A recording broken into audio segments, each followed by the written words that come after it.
नमस्कार, मैं हूं संजय शर्मा। आप देख रहे हैं 4 PM न्यूज नेटवर्क।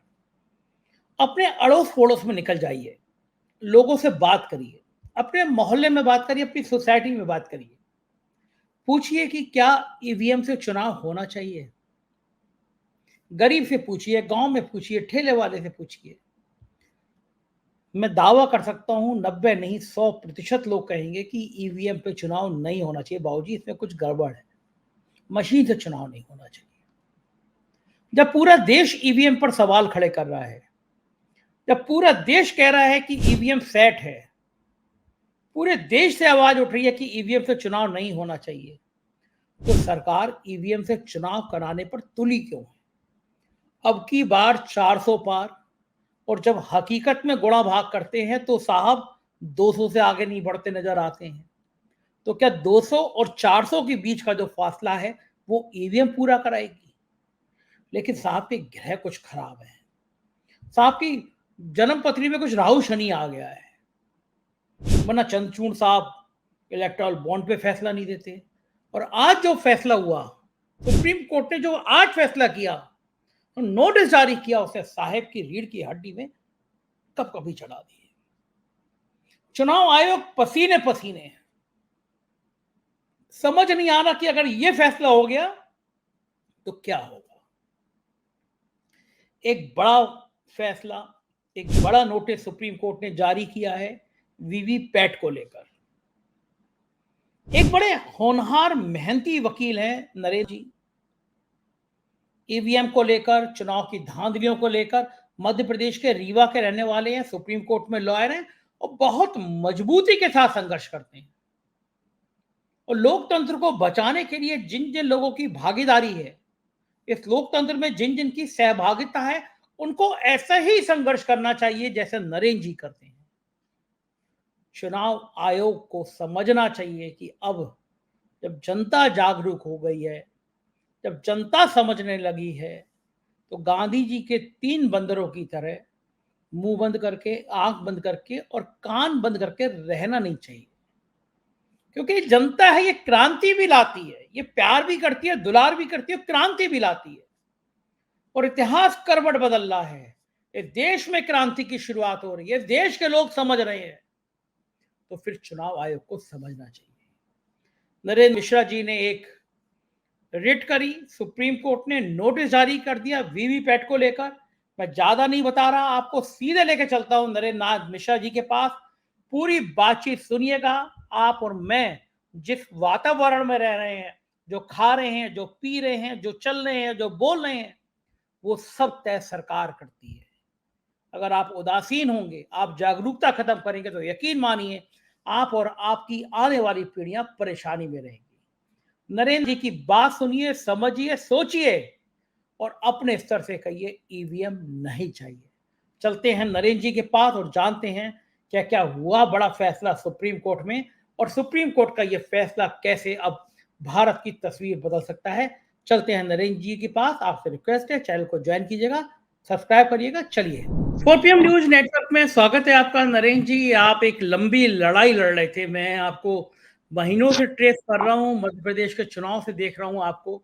जो आपका संघर्ष था, मोहल्ले मोहल्ले, जिले जिले में आपने डेटा जुटाया। आप सुप्रीम कोर्ट के एक बढ़िया लॉयर हैं, सुप्रीम कोर्ट तक लेकर आए, बात अपनी रखी। और सलाम करूंगा आपकी मेहनत को। मतलब किसी वकील के अंदर इतना जज्बा हो डेमोक्रेसी को बचाने के लिए, बहुत बड़ी बात होती है। और आज आपकी जिंदगी का एक अहम दिन है। सुप्रीम कोर्ट में आपने एक, कहते हैं ना कि एक लंबी लड़ाई की पहली बाधा पार कर ली है। तो मैं कुछ बताऊं दर्शकों को, उससे पहले आप बताइए आज क्या क्या हुआ सुप्रीम कोर्ट में, और क्या क्या आपकी ऐतिहासिक आज पहल हुई है। पहले तो मैं आपके साथ में, आपने भारत देश का सबसे बड़ा यूट्यूबर चैनल का आपके पास रिकॉर्ड आया, लगभग 30 लाख के आसपास, 30 करोड़ के, तो हमारे लिए बड़ा अचीवमेंट है। मैंने आपको बहुत बधाई दी है, कई सारे चैनलों में दी है, और आप सारे लैंग्वेज में प्रोवाइड करते, जिससे सारी भाषाओं में आसान भी हो जाता है सबको समझने में। It's a very good opportunities to you. और सुप्रीम कोर्ट में देखिए, इसमें 3 मैटर है, एक मेरी है, एडीआर की भी, एक और है साउथ इंडियन। 3 केसेस हैं इस पे। केस हम मध्य प्रदेश, छत्तीसगढ़, राजस्थान के डेटा से लेकर के ईवीएम के मैंने शुरुआत की थी, और और उसके बाद से कोर्ट में थोड़ा हमें डायरेक्शन दिया कि आप चले जाइए मध्य प्रदेश छत्तीसगढ़ हाई कोर्ट्स में, पर हमने और दूसरी भी पिटीशन फाइल कर दिया, तीसरी भी फाइल कर दिया, जिसमें यह था कि सारी ईवीएम्स को प्रिजर्व किया जाए और ये डेटा से और फ्री और फेयर इलेक्शंस को लेकर के, जिसमें बैलेट बॉक्स एक एडिशनल तरीके से रखा जाए। जो वीवीपैट से पर्ची निकलती है वह पर्ची भारत देश में प्रत्येक बूथ लेवल पर वो जो वीवीपैट से पर्ची निकले वो बैलेट बॉक्स में डाली जाए और उसको लोग काउंट करें, जो इलेक्शन के ऑफिसर्स के लोग होते। It's my original prayers to here in this case. अब आ रहा हूं सीधा प्रोसीडिंग पर। मैं आप जनता को यह बताना चाहता हूं कि बैलेट बॉक्स से जो पर्ची दिखती है वो वर्चुअली जो दिखती है वो फिजिकली आपको हमको मिले, बाजू बैलेट बॉक्स होना चाहिए, उसमें हम और आप डालें और डालने के बाद उसको काउंट किया जाए और वो ईवीएम से वीवीपैट से जो पर्ची वोटिंग जितनी हुई है उसको काउंट किया जाए, सबको मैच किया जाए, तीनों पार्ट को। उसके बाद जो रिजल्ट है इस समय रिजल्ट, ये मेरी प्रेयर है। अब आ रहा हूं केस के point number 1। There the entire things has been done within 5 और 6 आवर्स। 5 से 6 घंटे में इस पूरे प्रयास को हम पूरी तरीके से कर सकते हैं।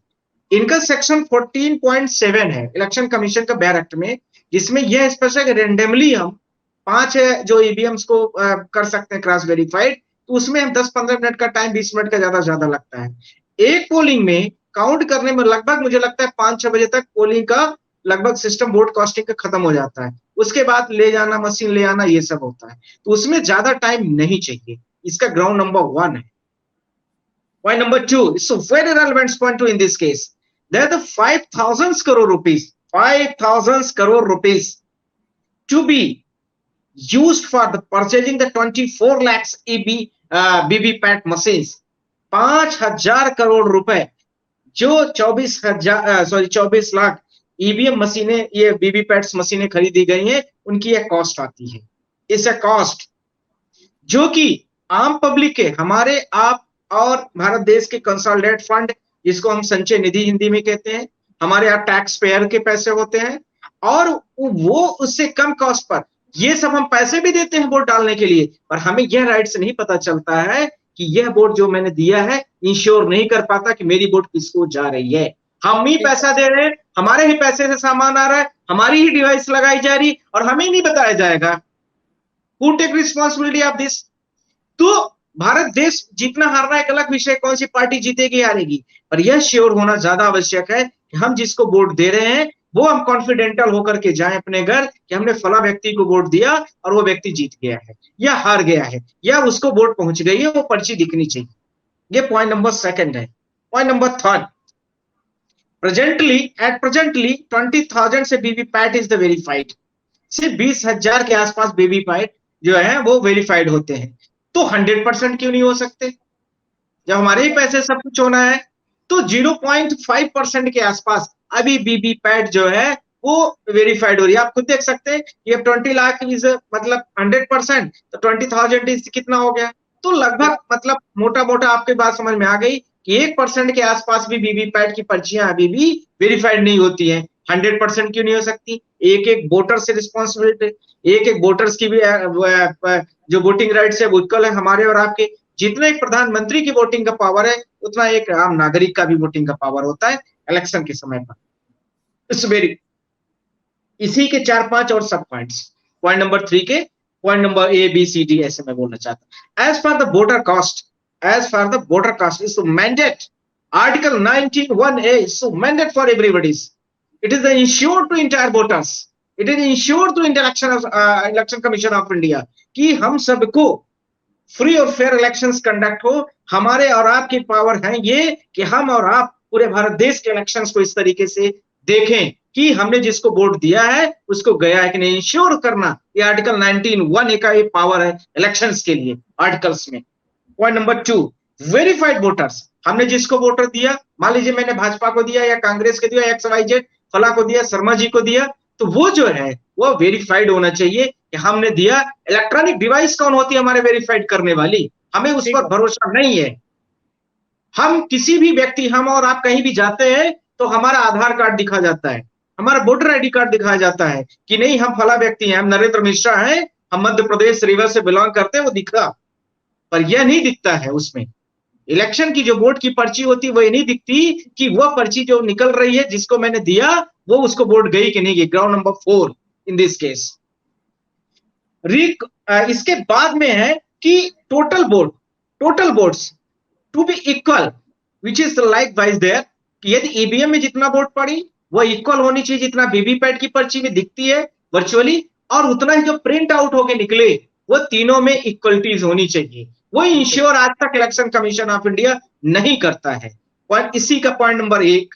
पॉइंट नंबर 2 इसका है, इलेक्शन कमीशन ऑफ इंडिया आज तक वेरीफाइड नहीं करता कि ईवीएम उसकी अप्रूव्ड है।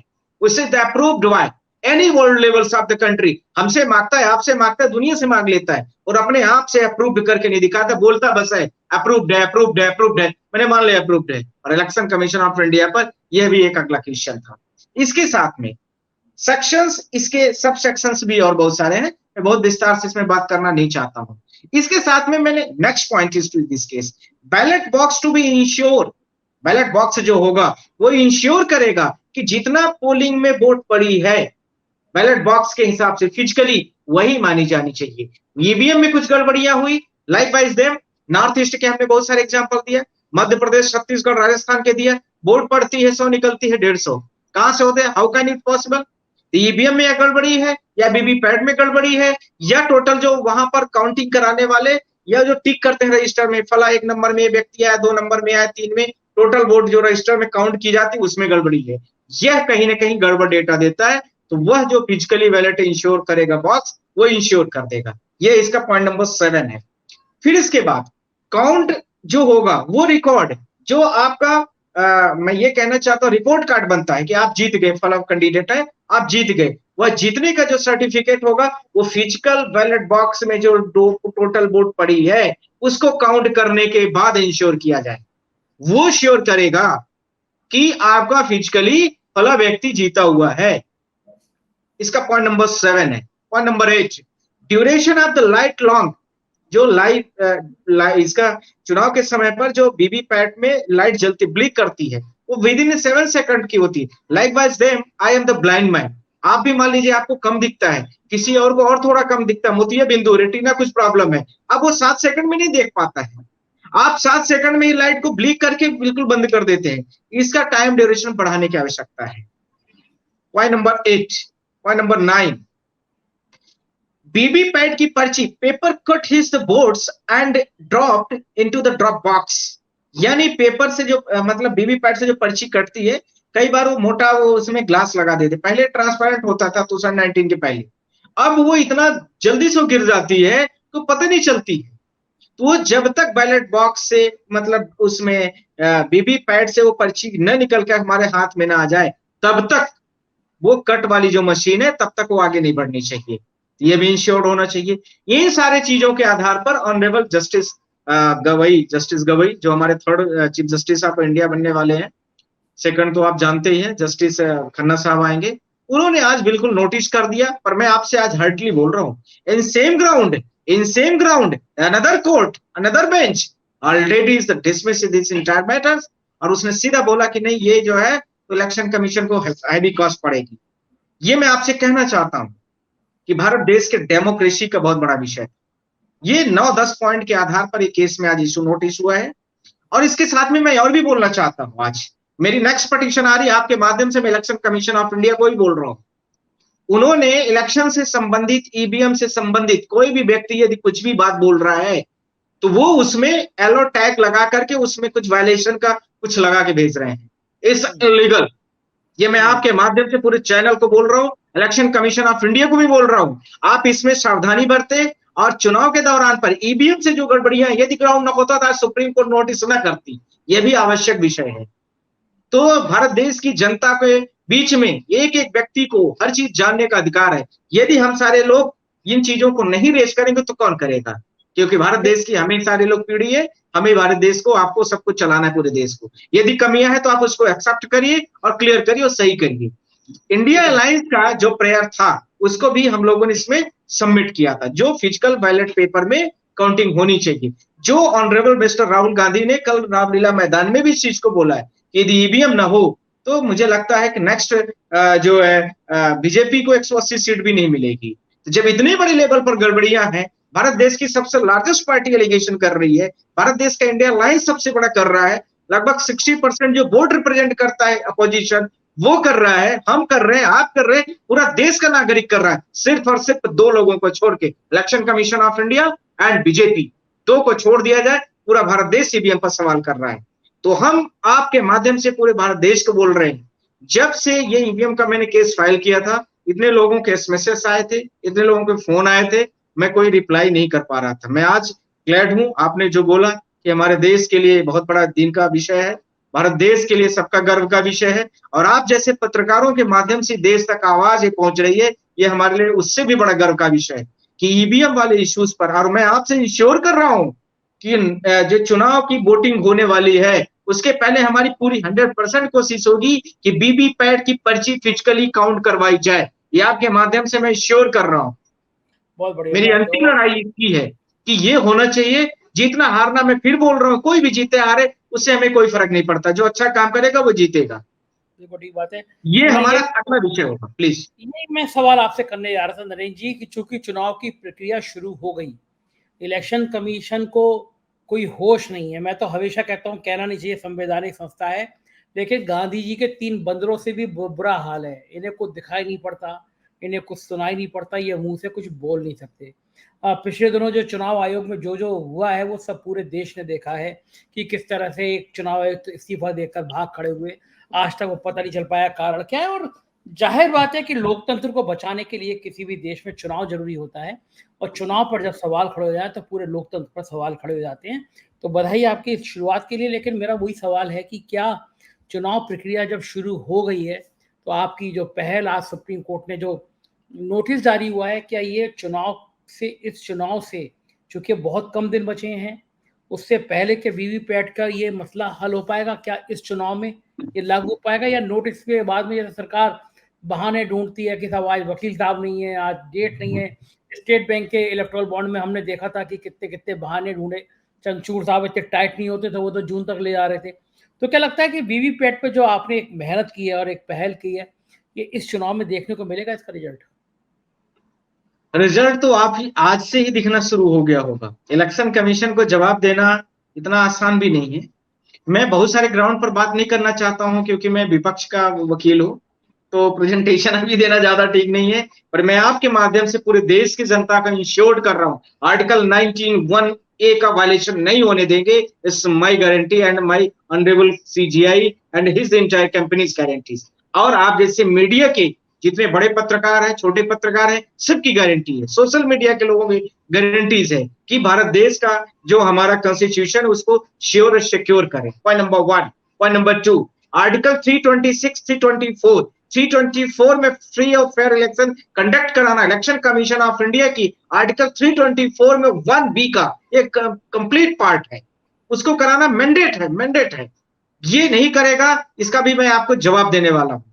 लेवल प्लेइंग, जितने भी पॉलिटिकल पार्टी उनके लिए लेवल प्लेइंग बनाई जाए, सबके लिए एक बराबर माहौल हो चुनाव के लिए, वो अभी दिखता हुआ नजर नहीं आ रहा था, वो दिखेगा अब आपको। इलेक्शन कमीशन बहुत सारे ग्राउंड को मैं अभी मीडिया के सामने नहीं बोलना चाहता हूं, पर मैंने कॉमन चीजों को बोला है। पॉइंट नंबर 5 इसका, फ्री और फेयर इलेक्शन होने के लिए ये कहीं से भी एक वोटर हमारा इंपॉर्टेंट है। हमने जर्मनी का भी उदाहरण दिया है, एक वोटर यदि उसमें गड़बड़ हुआ तो सुप्रीम कोर्ट ने वहां कंप्लीट इलेक्शन की इस प्रोसेस को, ईवीएम की प्रोसेस को बैन कर दिया है। बांग्लादेश ने बैन कर दिया है और बहुत सारे यूरोप कंट्रीज ने बैन कर दिया है। तो ये बहुत सारे ग्राउंड्स है, रिलाई ग्राउंड्स। अब आपने जो प्रश्न किया उसका मैं जवाब दे रहा हूं। ये मेरी पहल से 50% लड़ाई भारत देश के डेमोक्रेसी के लिए लगभग होती हुई नजर आ रही है। अब मैं ये कहना चाहता हूं कि हमने उसका समाधान भी बनाया हुआ है कि यदि चुनाव के पहले हम इस चीज को करते हैं, पुराना इनका सेटअप है ईवीएम वीवीपैट का, तो ये जो पर्ची वाला चीजें आ रही हैं वो कैसे सॉर्ट आउट हो सकती है। तो मैंने आपके माध्यम से बोल ही देता हूं, मैंने सोचा है कि जैसे आपने देखा होगा क्रेडिट कार्ड से पैसे स्वैप करते हैं तो उसमें छोटी सी पर्ची निकलती है, ऐसे ही प्रिंटर में हम लोग कमांड देते हैं तो प्रिंट हो जाता है। इसी प्रकार से वीवीपैट में कोई छोटा मोटा उसमें पीछे से लगा होता है जो वीवी पर्ची को दिखाने के लिए होता है, तो वो छोटी से लगा देंगे, वो कमांड आ जाएगी। एक कोई भी पोलिंग हो, उस पोलिंग में लगभग 700-800 से ज्यादा की बड़ी पोलिंग नहीं बनाई जाती है, कहीं की भी हो, तो इतनी की प्रिंटिंग करने की उसकी कैपेसिटी होती है, बहुत सारे मार्केट में मिलती है डिवाइसेस। अब वो इसको दुनियादारी करके इलेक्शन कमीशन बच नहीं सकती है। यह एक मतलब एडिशनल है, और भी बहुत सारे हमारे पास उसके रिप्लाईज हैं, वो मैं अभी नहीं बोलना चाहता। इसके साथ में आपने अगला क्वेश्चन पूछा कि चुनाव के पहल में इसका क्या फर्क पड़ेगा। चुनाव के पहल में तो फर्क पड़ गया, इलेक्शन कमीशन पर क्या प्रभाव पड़ेगा, यह एक बड़ा विषय। अब उनको जवाब देना है, और हम वो जवाब किस लेवल पर देते हैं उसको भी मैं सोशल मीडिया के माध्यम से पब्लिश करूंगा। मैं आपसे यह बोलना चाहता हूं, इलेक्शन कमीशन ऑफ इंडिया किस लेवल पर जवाब देती है पूरे भारत देश की जनता को पता होना चाहिए कि भारत देश की जो वोटिंग राइट्स है, जो डेमोक्रेसी के फंडामेंटल ड्यूटीज है, जो election commission is the part of the constitution, not a part of the government. वो अपने आप को दिखाती है, क्या दिखाती है, it's a part of government, either it's a part of the constitution of India which can not demolish by the any particular government ruling parties. कोई भी नहीं उसको हटा सकता, तो वो दिखाती है। यही आप लोगों के माध्यम से मैं इसको भी पब्लिश करूंगा। सही है नरेंद्र तो जी, बड़ी मुसीबत है। आप जैसे काबिल वकील, तेज-तर्रार वकील, सुप्रीम कोर्ट, इलेक्शन कमीशन की मुसीबत आप लोगों को देखे या हमारे साहिब प्रधानमंत्री को देखे डंडा लेकर सिर पे सवार रहते हैं। एक जने ने बड़ा बढ़िया मैसेज भेजा आज, उसने लिखा कि ECI, election commission of India, प्रधानमंत्री जी बहुत व्याख्या करते हैं ना, इंडिया का मतलब क्या होता है, इंडी का मतलब क्या होता है, इंडिया कहते ही नहीं है, उनको इंडिया कहने में थोड़ा समस्या आती है, इंडी कह देते हैं वो। तो आज मेरे मित्रों ने भेजा कि ECI, election commission of India, उसने एक एक करके व्याख्या दी। E for ED, C for CBI, I for income tax. इधर ईसीआई, उधर इसने लिखा ईडी, सीबीआई, इनकम टैक्स। इस ईसीआई के माध्यम से चुनाव जीते जाते हैं। तो बहुत बड़ी समस्या है ईसीआई के सामने कि वो आपकी बात देखे, सुप्रीम कोर्ट की देखे या साहिब की देखे। लेकिन बड़ा सवाल ये है, सैम पित्रोदा साहब से मैंने बातचीत की थी, इंटरव्यू किए, हम और आप जिस माध्यम से बात कर रहे हैं, इस देश में संचार क्रांति लाने वाले वो जनक थे, आजकल अमेरिका में रहते हैं, और ना जाने कितनी डॉक्टरेट उन्होंने करी है, और पद्मश्री, पद्म भूषण, क्या क्या उनको पुरस्कार मिले। उन्होंने भी सेम बात कही कि भाई वीवीपैट का काउंट होना चाहिए, शुरुआत तो यहाँ से होना चाहिए कि हम किसको वोट देते हैं, पता ही नहीं होता हम किसको वोट देते हैं। लेकिन एक और बड़ा सवाल है नरेंद्र जी, मैं तो उन पत्रकारों में जो गांव में जाता हूँ, बात करता हूँ, स्टूडियो वाला हूँ नहीं, मैं तो भटकता रहता हूँ जगह जगह। मैं अगर 100 लोगों से बात करता हूं तो यकीन मानिए 100 के 100 कहते हैं कि चुनाव ईवीएम से नहीं होना चाहिए। जो भक्त है ना, वो भी मानते हैं कि ईवीएम एक खेल है। तो जिस राष्ट्र के तमाम नागरिक ये मानते हैं कि चुनाव ईवीएम से नहीं होना चाहिए, सरकार क्यों उस ईवीएम के पीछे पड़ी है? क्या कारण, क्या खेल, क्या है? ये जो 400 पार का आंकड़ा दे दिया गया, इसका मतलब मोटा मोटा यही है कि 400 की सीटिंग हो गई है, बाकी आप जनता लड़ती रही। तो और राहुल जी ने भी कल एक बड़ा अच्छा कोट किया, मैं उसको फिर रिपीट कर रहा हूं आपके सामने कि यदि ईवीएम नहीं होगी तो 180 भी सीट नहीं मिलेगी। और आज मुझे किसी बड़े पत्रकार ने बोला है कि वो बोल रहे थे कि 30, शायद उसमें आप भी रहे हो, कि मुझे लग रहा है कि 30 सीटें मैंने बढ़ा के बोल दिया क्या, यदि ईवीएम नहीं होगी तो 150 भी नहीं होगी। तो ये इतना बड़ा विषय है, जब पूरे देश की जनता, पूरा इंडिया अलायंस बोल रहा है, जो 60% पॉपुलेशन को कंट्रोल करता है, जो 60% वोटिंग राइट्स को अपने पार्टी को दिलाता है, वह बोल रहा है, उसकी आवाज बोल रही है, पूरे देश की जनता बोल रही है, तो बोल कौन नहीं रहा है? दो लोग। अब उनका दोबारा नाम लेना मेरे हिसाब से उचित नहीं है। अब सुप्रीम कोर्ट में जाके वो जवाब दें। आखिरी सवाल आपसे कि अब आपको जो आज नोटिस जारी हुआ है, इसकी डेट कब है? अब अगली सुनवाई कब होगी? ये 5वें महीने में है, मुझे लग रहा है फर्स्ट वीक है क्या, अब उसको मैं मेंशनिंग करेंगे हम लोग। अब थोड़ा आपको सा लाइन यकीन पर गाड़ी। आपको आपको आपको यकीन है कि वीवीपैट की पर्ची पे आप सफल होंगे? आखिरी बार पूछ रहा हूँ, फिर आपसे पूछ रहा हूँ, क्योंकि इतना मुश्किल है ना कि अगर आप मान रहे हैं ईवीएम ही जिता रही है, तो ऐसे मौके पे कोई आदमी क्यों ईवीएम को हटाना चाहेगा, क्यों वीवीपैट की काउंटिंग कराना चाहेगा? मैं ये कहता हूं कि ईवीएम सही है, आपने भी कह दिया ईवीएम सही, पर मेरा दिल नहीं कहता है कि मैं ईवीएम में वोट जो डालता हूं वो फला व्यक्ति को गई है, एक्स वाई जेड किसी को भी। इसके लिए हमें फिजिकली चाहिए, बस इतना ही मेरा सवाल है, और वो पूरे देश के नागरिक को चाहिए। जो हम वोट देते हैं, इंश्योर नहीं कर पाते कि फला व्यक्ति को हमने दिया है। How can I insure to this one? इसलिए मैं इस बात से मानने के लिए बिल्कुल ही खारिज करता हूं, और इसी को लेकर के मैंने ऑनरेबल कोर्ट से भी इस चीज को बोला है। दूसरा पॉइंट, इसी के साथ में मैंने 5 पिटीशन फाइल किए, 4 पिटीशन, मध्य प्रदेश, छत्तीसगढ़, राजस्थान की एक अलग, जिसको कोर्ट ने डायरेक्शन दे दिया, वो चल रहा है। दूसरा, उनको इंश्योर करने के लिए जितनी ईवीएम वीवीपैट यूज की गई, सबको सिर्फ जिस दिन से कोर्ट ने नोटिस मतलब डायरेक्शन दिया, उसी दिन अगले दिन इलेक्शन कमीशन सारा का सारा डेटा हटा दिया, सारा का सारा वीवीपैट ही गायब हो गया, सारा का सारा जितने भी ईवीएम यूज की गई थी वीवीपैट मशीनें, सब की सब हमें भी नहीं पता चला। वो तो न्यूज पेपरों में चीजें आई, टाइम्स ऑफ इंडिया ने पब्लिश किया, द इंडियन एक्सप्रेस ने पब्लिश, तब मुझे पता चला।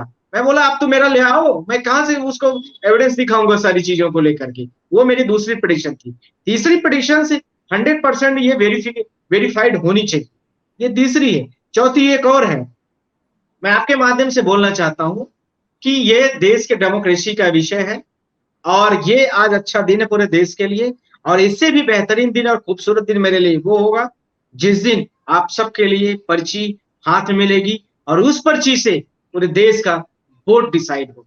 वो मेरे लिए बहुत बड़ी खुशी का विषय है। बिल्कुल ठीक बात है, बहुत बहुत धन्यवाद आपको। और नरेंद्र जी, और एक किस्सा सुना के मैं बात खत्म करूंगा कि एक बार जब भगवान राम पुल बना रहे थे लंका पे चढ़ाई के लिए, तो एक चींटी एक दाना रेत का कण दबा के ले जा रही थी।